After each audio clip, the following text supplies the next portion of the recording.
Greetings, my lost soul. If you want to skip directly to the story, I've put chapters in the video and a timestamp in the pinned comment.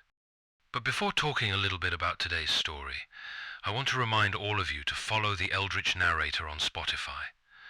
As I announced some time ago, I unfortunately had to delete several older videos from YouTube for unfortunate YouTube reasons. A tragic little burial of perfectly good horrors. But don't worry, the dead have an irritating habit of coming back. I'll be uploading those deleted narrations to Spotify, alongside the stories already available there, so make sure to follow if you want the full catalogue of this channel. Now, today we have The Spider by Heinz Ewers. I've always had a particular weakness for stories written as journals or personal records. The Hauler, the yellow wallpaper. There's something wonderfully unsettling about watching a narrator document their own experience in real time, especially when you slowly begin to notice things that perhaps the person holding the pen does not, and The Spider uses that format beautifully. What begins as the journal of a medical student willingly placing himself in a room where three men have already met the same mysterious end gradually becomes something far more intimate. The room grows smaller, the outside world less important, and one particular window begins to demand more and more of his attention. There is a question hidden beneath its supernatural surface. How can you be certain that your thoughts, your desires, even your smallest actions are actually your own? Remember, a good trap doesn't need to close around you. Sometimes it only needs to convince you that you walked into it willingly.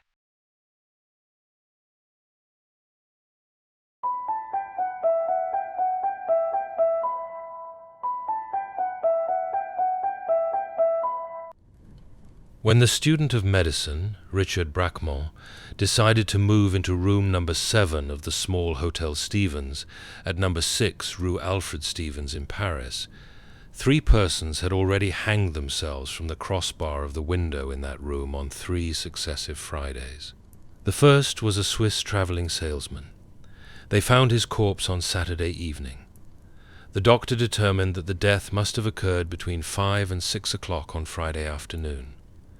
The corpse hung on a strong hook that had been driven into the window's crossbar to serve as a hanger for articles of clothing.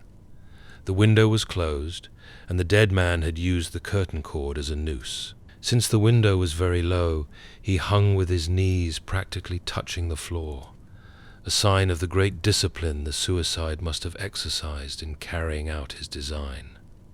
Later, it was learned that he was a married man, a father. He had been a man of a continually happy disposition, a man who had achieved a secure place in life. There was not one written word to be found that would have shed light on his suicide, not even a will. Furthermore, none of his acquaintances could recall hearing anything at all from him that would have permitted anyone to predict his end. The second case was not much different. The artist, Karl Krause, a high-wire cyclist in the nearby Medrano Circus, moved into room number 7 2 days later. When he did not show up at Friday's performance, the director sent an employee to the hotel. There, he found Krause in the unlocked room hanging from the window crossbar in circumstances exactly like those of the previous suicide. This death was as perplexing as the first.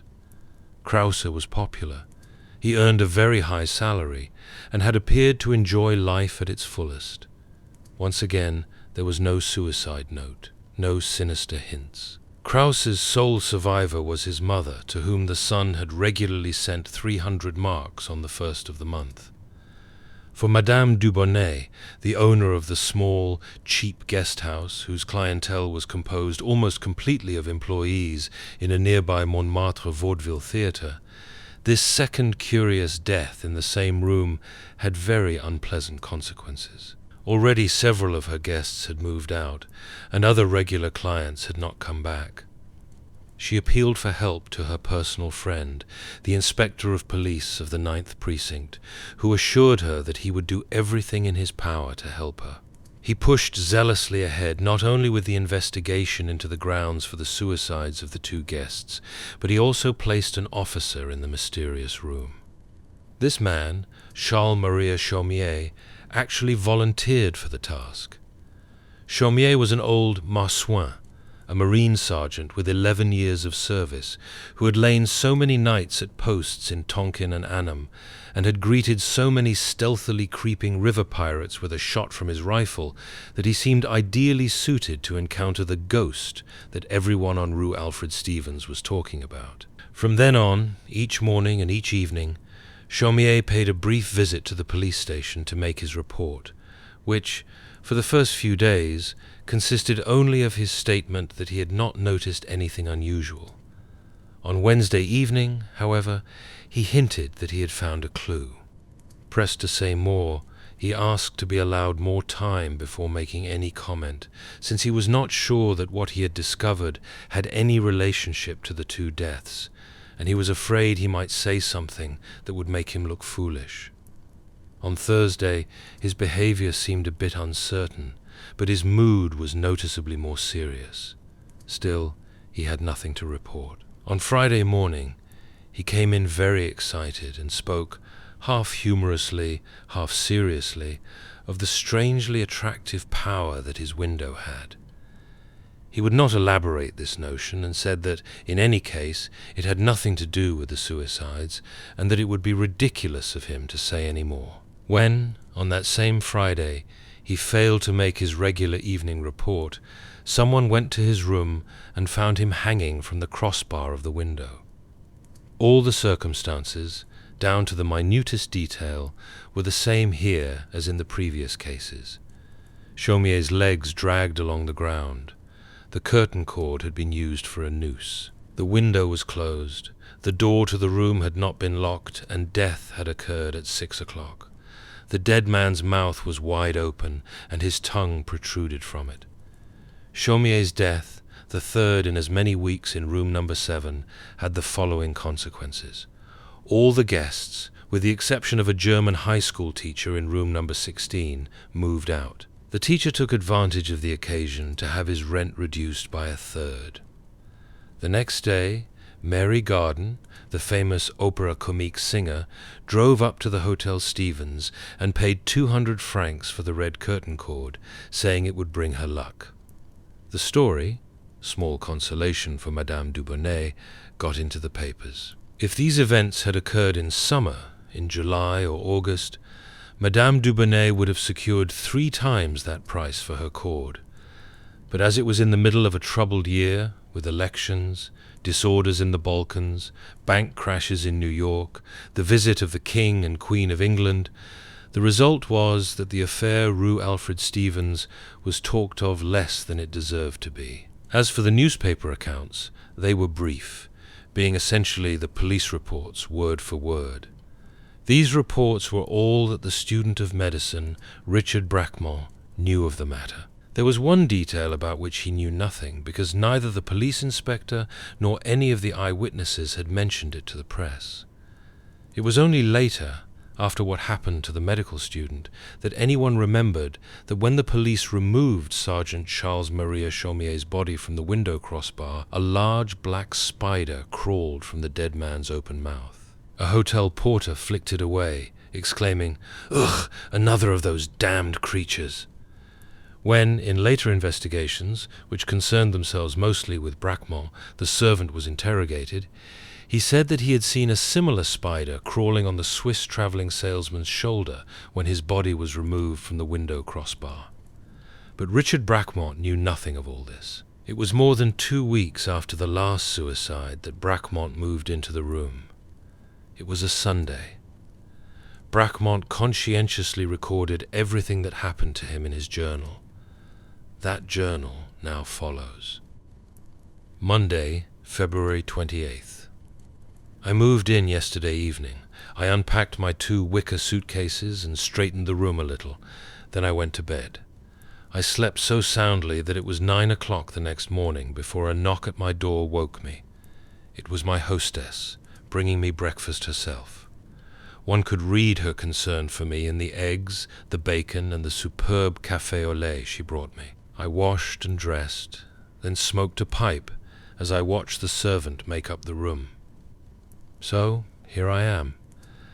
I know well that the situation may prove dangerous, but I think I may just be the one to solve the problem. If, once upon a time, Paris was worth a mass, conquest comes at a dearer rate these days, it is well worth risking my life pour un si bel enjeu. I have at least one chance to win, and I mean to risk it. As it is, I'm not the only one who has had this notion. 27 people have tried for access to the room. Some went to the police, some went directly to the hotel owner. There were even 3 women among the candidates. There was plenty of competition. No doubt the others are poor devils like me. And yet, it was I who was chosen. Why? Because I was the only one who hinted that I had some plan or the semblance of a plan. Naturally, I was bluffing. These journal entries are intended for the police. I must say that it amuses me to tell those gentlemen how neatly I fooled them. If the inspector has any sense, he'll say, this Bracquemont is just the man we need. In any case, it doesn't matter what he'll say. The point is, I'm here now, and I take it as a good sign that I've begun my task by bamboozling the police. I had gone first to Madame Dubonnet, and it was she who sent me to the police. They put me off for a whole week as they put off my rivals as well. Most of them gave up in disgust, having something better to do than hang around the musty squad room. The inspector was beginning to get irritated at my tenacity. At last, he told me I was wasting my time, that the police had no use for bungling amateurs. Ah, if only you had a plan. Then, on the spot, I announced that I had such a plan, though naturally I had no such thing. Still, I hinted that my plan was brilliant, but dangerous, that it might lead to the same end as that which had overtaken the police officer, Chaumier. Still, I promised to describe it to him if he would give me his word that he would personally put it into effect. He made excuses, claiming he was too busy, but when he asked me to give him at least a hint of my plan, I saw that I had piqued his interest. I rattled off some nonsense made up of whole cloth. God alone knows where it all came from. I told him that 6 o'clock of a Friday is an occult hour. It is the last hour of the Jewish week, the hour when Christ disappeared from his tomb and descended into hell. That he would do well to remember that the 3 suicides had taken place at approximately that hour. That was all I could tell him just then, I said, but I pointed him to the revelations of St. John. The inspector assumed the look of a man who understood all that I had been saying. Then he asked me to come back that evening. I returned, precisely on time, and noted a copy of the New Testament on the inspector's desk. I had, in the meantime, been at the Revelations myself, without, however, having understood a syllable. Perhaps the inspector was cleverer than I. Very politely, or rather deferentially, he let me know that, despite my extremely vague intimations, he believed he grasped my line of thought and was ready to expedite my plan in every way. And here I must acknowledge that he has indeed been tremendously helpful. It was he who made the arrangement with the owner that I was to have anything I needed so long as I stayed in the room. The inspector gave me a pistol and a police whistle, and he ordered the officers on the beat to pass through the Rue Alfred Stevens as often as possible, and to watch my window for any signal. Most important of all, he had a desk telephone installed which connects directly with the police station. Since the station is only 4 minutes away, I see no reason to be afraid. Wednesday, March 2nd. Nothing has happened. Not yesterday, not today. Madame Dubonnet brought a new curtain cord from another room. The rooms are mostly empty, of course. Madame Dubonnet takes every opportunity to visit me, and each time she brings something with her. I have asked her to tell me again everything that happened here, but I have learned nothing new. She has her own opinion of the suicides. Her view is that the music hall artist, Krause killed himself because of an unhappy love affair.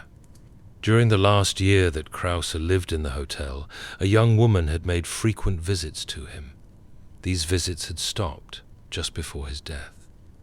As for the Swiss gentleman, Madame Dubonnet confessed herself baffled.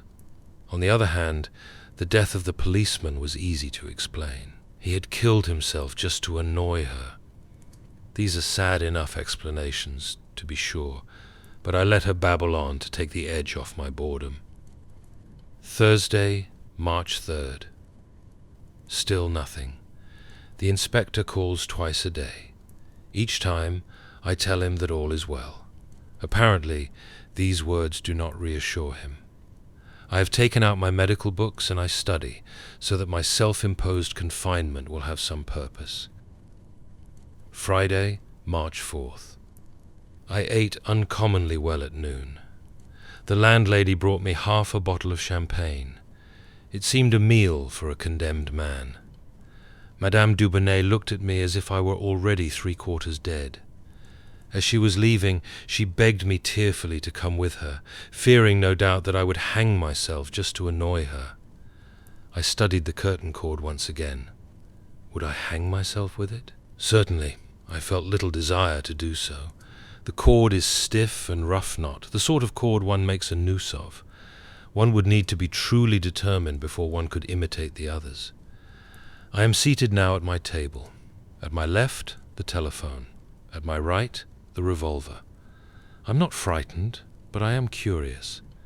6 o'clock, the same evening, nothing has happened. I was about to add, unfortunately. The fatal hour has come and has gone, like any 6 o'clock on any evening. I won't hide the fact that I occasionally felt a certain impulse to go to the window, but for a quite different reason than one might imagine. The inspector called me at least 10 times between 5 and 6 o'clock. He was as impatient as I was. Madame Dubonnet, on the other hand, is happy. A week has passed without someone in number 7 hanging himself. Marvelous. Monday, March 7th. I have a growing conviction that I will learn nothing, that the previous suicides are related to the circumstances surrounding the lives of the 3 men. I have asked the inspector to investigate the cases further, convinced that someone will find their motivations. As for me, I hope to stay here as long as possible. I may not conquer Paris here, but I live very well and I'm fattening up nicely. I'm also studying hard, and I am making real progress. There is another reason, too, that keeps me here. Wednesday, March 9th. So, I have taken one step more. Clarimonde. I haven't yet said anything about Clarimonde. It is she who is my third reason for staying here. She is also the reason I was tempted to go to the window during the fateful hour last Friday, but of course not to hang myself. Clarimonde. Why do I call her that? I have no idea what her name is, but it ought to be Clarimonde. When finally I ask her name, I'm sure it will turn out to be Clarimonde. I noticed her almost at once, in the very first days. She lives across the narrow street, and her window looks right into mine. She sits there, behind her curtains. I ought to say that she noticed me before I saw her, and that she was obviously interested in me. And no wonder. The whole neighborhood knows I am here, and why. Madame Dubonnet has seen to that. I am not of a particularly amorous disposition. In fact, my relations with women have been rather meagre. When one comes from Verdun to Paris to study medicine, and has hardly money enough for 3 meals a day, one has something else to think about besides love. I am then not very experienced with women, and I may have begun my adventure with her stupidly. Never mind. It's exciting just the same. At first, the idea of establishing some relationship with her simply did not occur to me. It was only that, since I was here to make observations, and since there was nothing in the room to observe, I thought I might as well observe my neighbor openly, professionally. Anyhow, one can't sit all day long just reading. Clarimonda, I have concluded, lives alone in the small flat across the way. The flat has 3 windows, but she sits only before the window that looks into mine. She sits there, spinning on an old-fashioned spindle, such as my grandmother inherited from a great-aunt.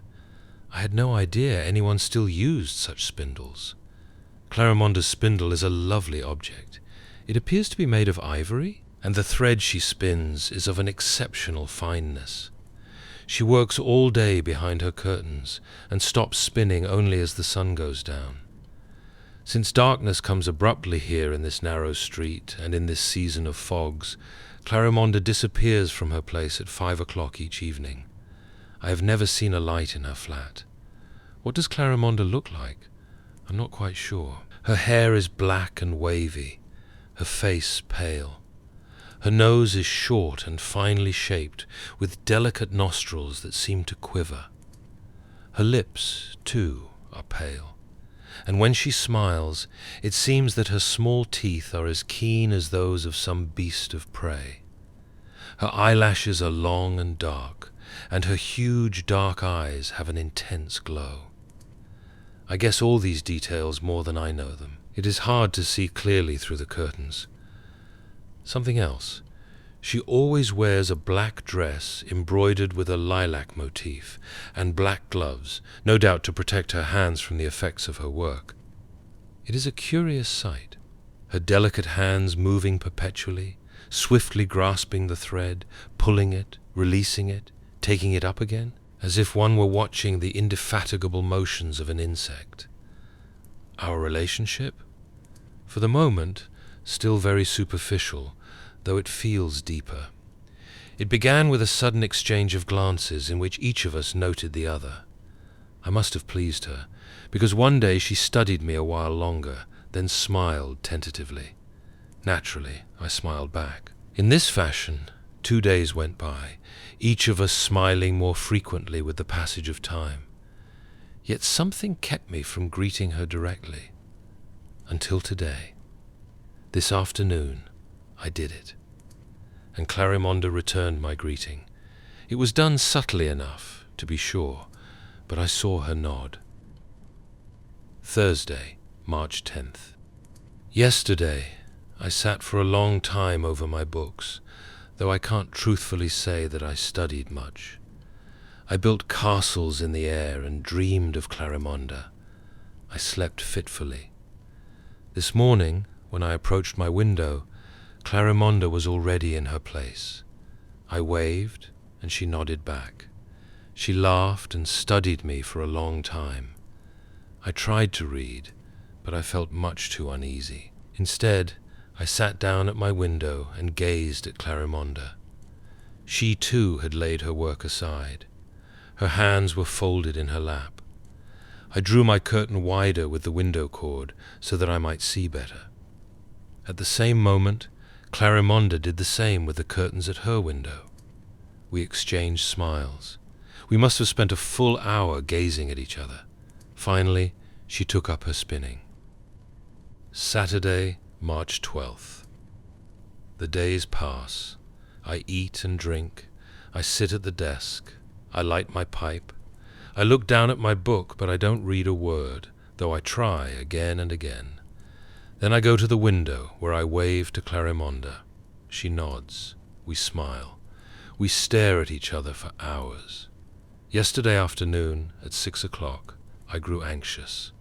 The twilight came early, bringing with it something like anguish. I sat at my desk. I waited until I was invaded by an irresistible need to go to the window, not to hang myself, but just to see Clarimonda. I sprang up and stood beside the curtain, where it seemed to me I had never been able to see so clearly, though it was already dark. Clarimonda was spinning, but her eyes looked into mine. I felt myself strangely contented, even as I experienced a light sensation of fear. The telephone rang. It was the inspector, tearing me out of my trance with his idiotic questions. I was furious. This morning, the inspector and Madame Dubonnet visited me. She is enchanted with how things are going. I have now lived for 2 weeks in room number 7. The inspector, however, does not feel he is getting results. I hinted mysteriously that I was on the trail of something most unusual. The jackass took me at my word and fulfilled my dearest wish. I've been allowed to stay in the room for another week. God knows it isn't Madame Dubonnais's cooking or wine cellar that keeps me here. How quickly one can be sated with such things. No. I want to stay because of the window Madame Dubonnet fears and hates. That beloved window that shows me Clarimonde. I have stared out of my window, trying to discover whether she ever leaves her room, but I've never seen her set foot on the street. As for me, I have a large, comfortable armchair and a green shade over the lamp whose glow envelopes me in warmth. The inspector has left me with a huge packet of fine tobacco, and yet I cannot work. I read 2 or 3 pages only to discover that I haven't understood a word. My eyes see the letters, but my brain refuses to make any sense of them. Absurd. As if my brain were posted, "No trespassing." It is as if there were no room in my head for any other thought than the one, Clarimonde. I push my books away. I lean back deeply into my chair. I dream. Sunday, March 13th. This morning I watched a tiny drama while the servant was tidying my room. I was strolling in the corridor when I paused before a small window in which a large garden spider had her web. Madame Dubonnet will not have it removed because she believes spiders bring luck, and she's had enough misfortunes in her house lately. Today I saw a much smaller spider, a male, moving across the strong threads towards the middle of the web. But when his movements alerted the female, he drew back shyly to the edge of the web, from which he made a second attempt to cross it. Finally, the female in the middle appeared attentive to his wooing and stopped moving. The male tugged at a strand gently, then more strongly till the whole web shook. The female stayed motionless. The male moved quickly forward, and the female received him quietly, calmly, giving herself over completely to his embraces. For a long minute they hung together motionless at the center of the huge web. Then I saw the male slowly extricating himself, one leg over the other. It was as if he wanted tactfully to leave his companion alone in the dream of love. But as he started away, the female, overwhelmed by a wild life, was after him, hunting him ruthlessly. The male let himself drop from a thread. The female followed, and for a while the lovers hung there, imitating a piece of art. Then they fell to the window-sill, where the male, summoning all his strength, tried again to escape. Too late. The female already had him in her powerful grip, and was carrying him back to the center of the web. There, the place that had just served as the couch for their lascivious embraces took on quite another aspect. The lover wriggled, trying to escape from the female's wild embrace, but she was too much for him. It was not long before she had wrapped him completely in her thread, and he was helpless. Then she dug her sharp pincers into his body and sucked full draughts of her young lover's blood. Finally, she detached herself from the pitiful and unrecognizable shell of his body and threw it out of her web. So that is what love is like among these creatures. Well, for me, that I am not a spider. Monday, March 14th. I don't look at my books any longer. I spend my days at the window. When it is dark, Clarimonde is no longer there. But if I close my eyes, I continue to see her. This journal has become something other than I intended. I've spoken about Madame Dubonnet, about the inspector, about spiders, and about Clarimonde, but I've said nothing about the discoveries I undertook to make. It can't be helped. Tuesday, March 15th. We have invented a strange game, Clarimonde and I. We play it all day long. I greet her, then she greets me. Then I tap my fingers on the window panes. The moment she sees me doing that, she too begins tapping. I wave to her, she waves back. I move my lips as if speaking to her, she does the same. I run my hand through my sleep-disheveled hair, and instantly her hand is at her forehead. It is a child's game, and we both laugh over it. Actually, she doesn't laugh. She only smiles, a gently contained smile, and I smile back in the same way. The game is not as trivial as it seems. It's not as if we were grossly imitating each other that would weary us both.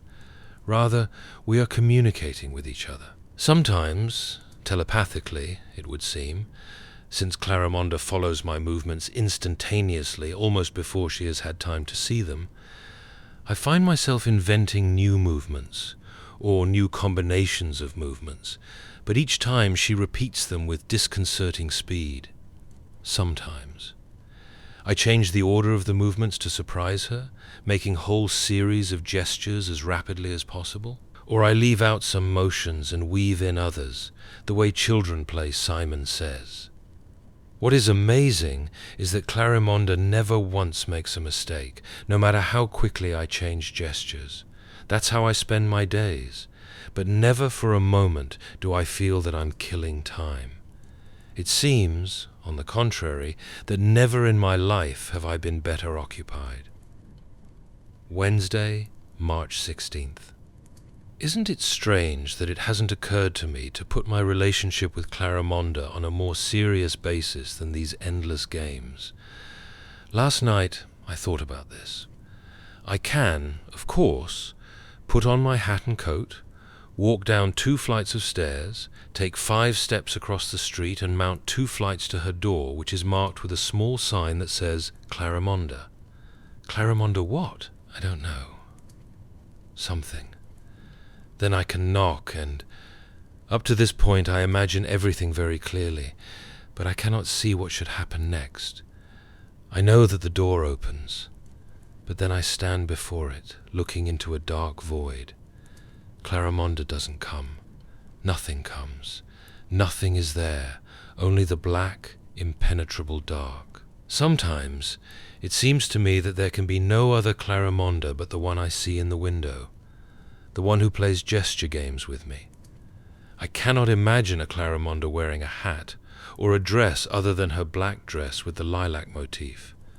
Nor can I imagine a Clarimonda without black gloves. The very notion that I might encounter Clarimonda somewhere in the streets or in a restaurant eating, drinking, or chatting is so improbable that it makes me laugh. Sometimes I ask myself whether I love her. It's impossible to say, since I have never loved before. However, if the feeling that I have for Clarimonda is really love, then love is something entirely different from anything I have seen among my friends or read about in novels. It is hard for me to be sure of my feelings, and harder still to think of anything that doesn't relate to Clarimonda or, what is more important, to our game. Undeniably, it is our game that concerns me. Nothing else, and this is what I understand least of all. There is no doubt that I am drawn to Clarimonda, but with this attraction there is mingled another feeling. Fear. No, that's not it either. Say rather a vague apprehension in the presence of the unknown. And this anxiety has a strangely voluptuous quality, so that I am at the same time drawn to her even as I am repelled by her. It is as if I were moving in giant circles around her, sometimes coming close, sometimes retreating, back and forth, back and forth. Once, I am sure of it, it will happen, and I will join her. Clarimonda sits at her window and spins her slender, eternally fine thread, making a strange cloth whose purpose I do not understand. I am amazed that she is able to keep from tangling her delicate thread. Hers is surely a remarkable design, containing mythical beasts and strange masks. Thursday, March 17th. I am curiously excited. I don't talk to people anymore. I barely say hello to Madame Dubonnet or to the servant. I hardly give myself time to eat. All I can do is sit at the window and play the game with Clarimonda. It is an enthralling game, overwhelming. I have the feeling something will happen tomorrow. Friday, March 18th. Yes, yes, something will happen today, I tell myself, as loudly as I can, that's why I am here. And yet, horribly enough, I am afraid. And in the fear that the same thing is going to happen to me as happened to my predecessors, there is strangely mingled another fear, a terror of Clarimonda, and I cannot separate the two fears. I am frightened. I want to scream. 6 o'clock. Evening, I have my hat and coat on. Just a couple of words. At 5 o'clock, I was at the end of my strength. I'm perfectly aware now that there is a relationship between my despair and the 6th hour that was so significant in the previous weeks. I no longer laugh at the trick I played the inspector. I was sitting at the window, trying with all my might to stay in my chair, but the window kept drawing me. I had to resume the game with Clarimonda, and yet the window horrified me.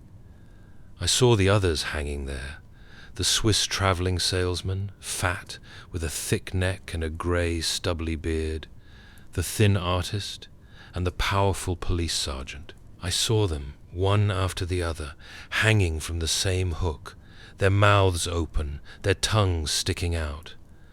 And then I saw myself among them. Oh, this unspeakable fear! It was clear to me that it was provoked as much by Clarimonda as by the crossbar and the horrible hook. May she pardon me, but it is the truth. In my terror, I keep seeing the three men hanging there, their legs dragging on the floor. And yet, the fact is, I had not felt the slightest desire to hang myself, nor was I afraid that I would want to do so. No, it was the window I feared, and Clarimonda. I was sure that something horrid was going to happen. Then I was overwhelmed by the need to go to the window, to stand before it. I had to. The telephone rang. I picked up the receiver, and before I could hear a word, I screamed, "Come! Come at once!" It was as if my shrill cry had in that instant dissipated the shadows from my soul. I grew calm.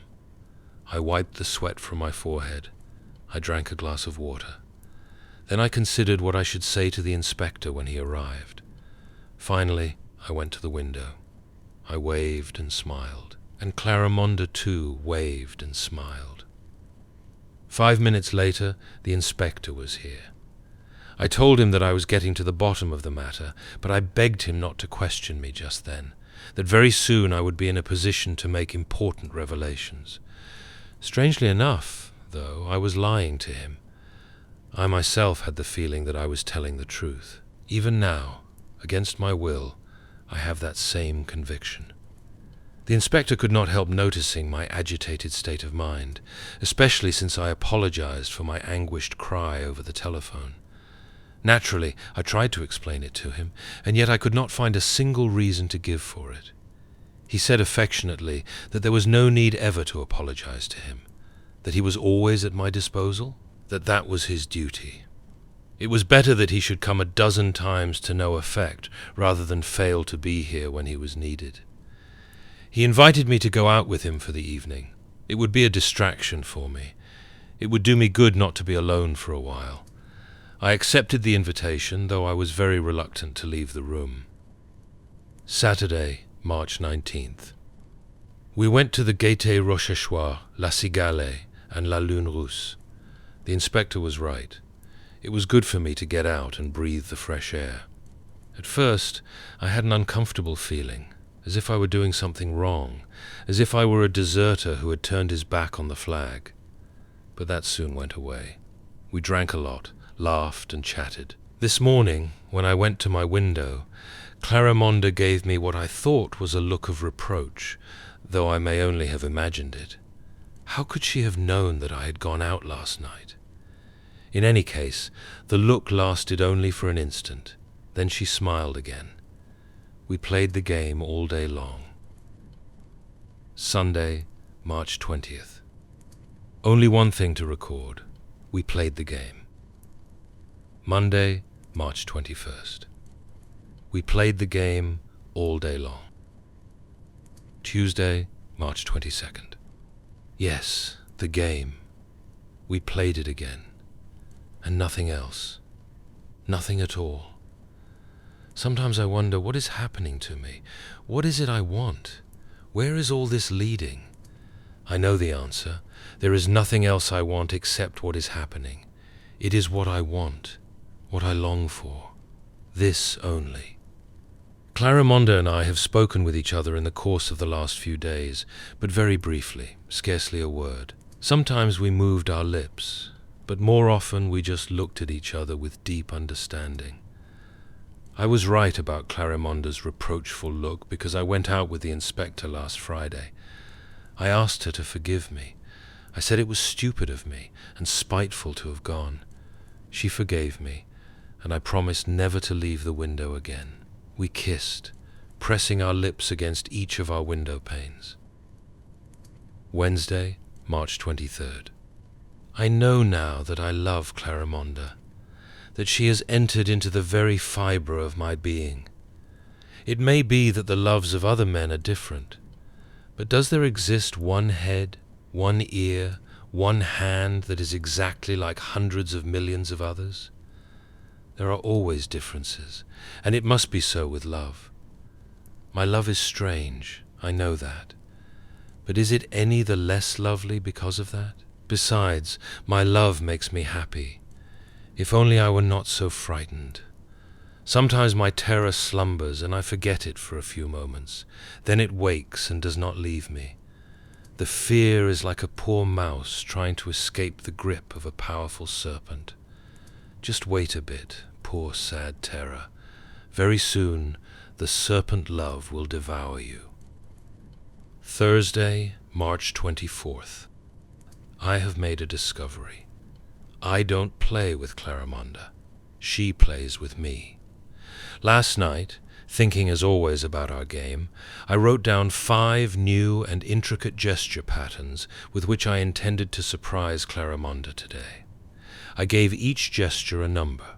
Then I practiced the series, so I could do the motions as quickly as possible, forwards or backwards. Or sometimes only the even-numbered ones, sometimes the odd, or the first and the last of the 5 patterns.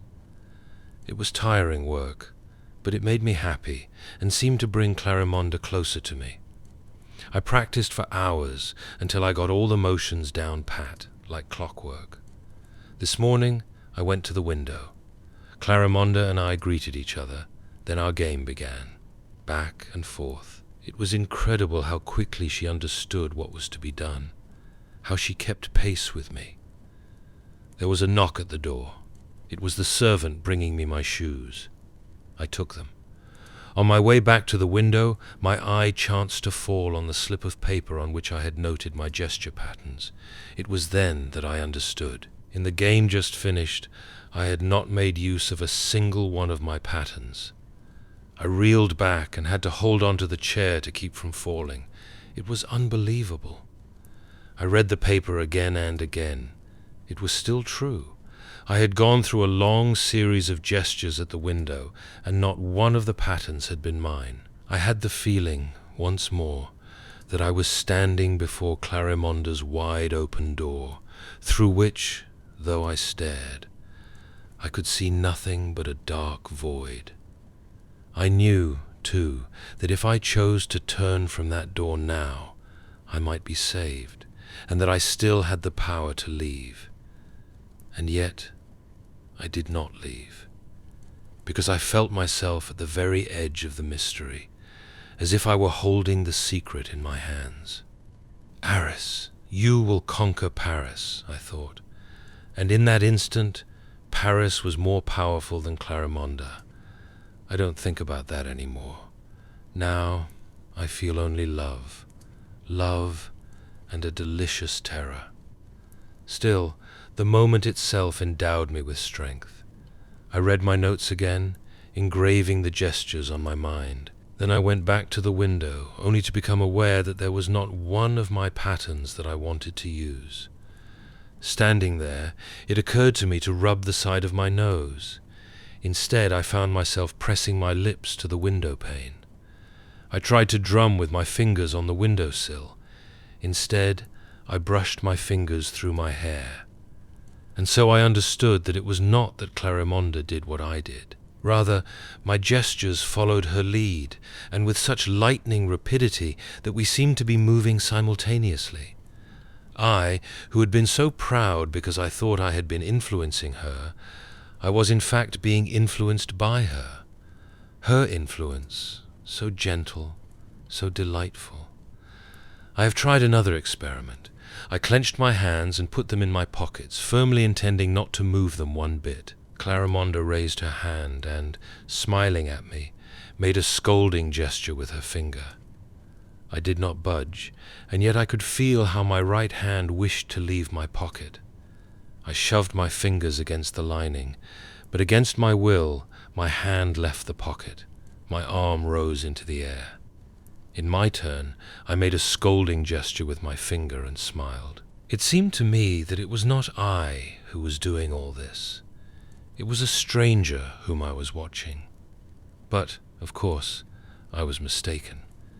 It was I making the gesture, and the person watching me was the stranger, that very same stranger who, not long ago, was so sure that he was on the edge of a great discovery. In any case, it was not I. Of what use to me is this discovery? I am here to do Clarimonda's will. Clarimonda, whom I love with an anguished heart. Friday, March 25th. I have cut the telephone cord. I have no wish to be continually disturbed by the idiotic inspector just as the mysterious hour arrives. God, why did I write that? Not a word of it is true. It is as if someone else were directing my pen. But I want to write the truth here, though it is costing me great effort. But I want to, once more, do what I want. I have cut the telephone cord.